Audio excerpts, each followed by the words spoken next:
So in result here, let's add a final property, an int result score, or whatever you want to name it. Let's add our constructor, and now as a positional argument, though of course you could also use a named argument if you preferred that, but here I will take this as a positional argument, my score. So when we use the result widget here, we now have to forward the score, and that of course now is our total score. So now the total score, which we calculate here in the myAppState class with the help of our total score property and the answer question function, that total score is now forwarded to result, and in result we now receive this here in the constructor, and we automatically, thanks to the shortcut here, store it in the result score property. Now I just want to output different texts here based on my result score. Now first of all, let's assign some styling here. We did this earlier. I would do this with the help of the text style class here and the style argument on my text widget. And I want to set the font size here to, let's say, 36, and also set the font weight, we haven't done that before, to font weight.bold. Again, font weight is here a class, and that is a static property. Again, font weight therefore is basically a utility, a grouper class, which groups a couple of predefined values, and that is basically a value that instructs Flutter to turn this text to bold text. Still, we need different texts, and we got different ways of now generating this. I like the way of adding a getter here. A getter here is a special type of property. It's basically a mixture of property and method. You create a getter by, first of all, defining which type of value you want to get, you want to derive, and that would be a string because I want to get some text. Then you add the get keyword, and then any name you want, like result phrase.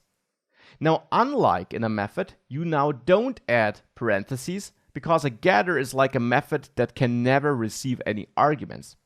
You do add a body though, and in that body, you now have to return a string. You always have to return something in a getter. You use it, however, like a normal property. So down there, instead of you did it, I will use result phrase.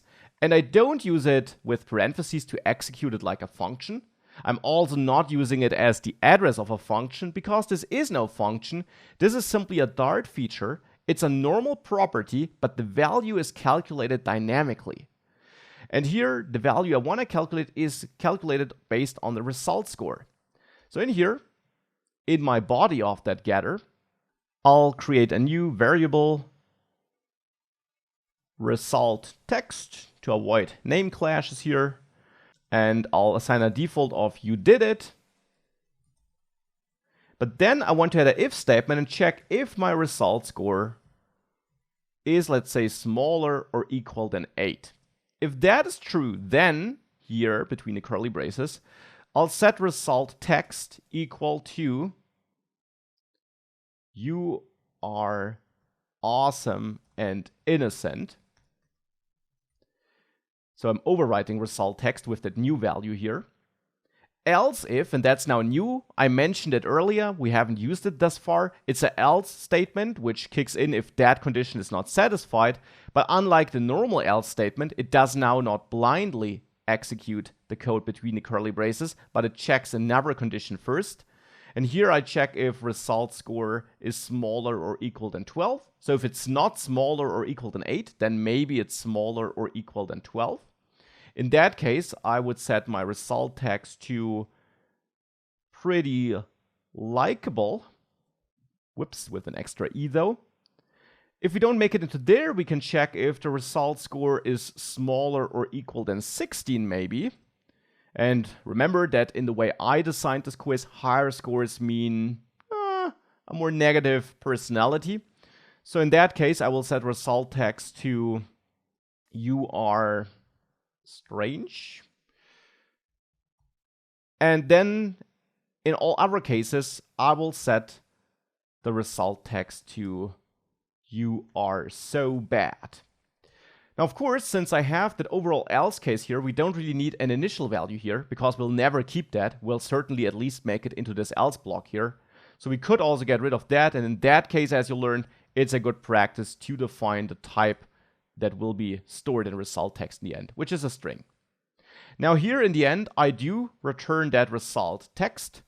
And therefore now when we use result phrase down there, that should be based on the result score we're getting, and we should be outputting different results, well, based on the choice the user made. So let's reload this application here. And now let's go for a negative personality. So I like black, I like snakes. And well, here everything is right, and we see you are so bad. Now that's good. Let's restart the app with the green button here. Of course, it would be nice to have a button here, but for the moment we don't have that. So let's wait for that to reload, and now let's go for a good personality, white. And then I like rabbits, and of course I like myself. You are awesome and innocent. So that's nice. One thing, of course, I notice is the text itself is not centered, so we can quickly do that in the result Dart file. Here on the text widget, we can set text align to text align.center, something we also did earlier, and now if we save that, it is centered. So that's pretty sweet, and that's working as it should, as it seems like. We're now showing different results based on different choices, and now we have, well, maybe not the most awesome application we ever built, but a realistic application that we could fine-tune and already deploy to the app stores if we wished to do that.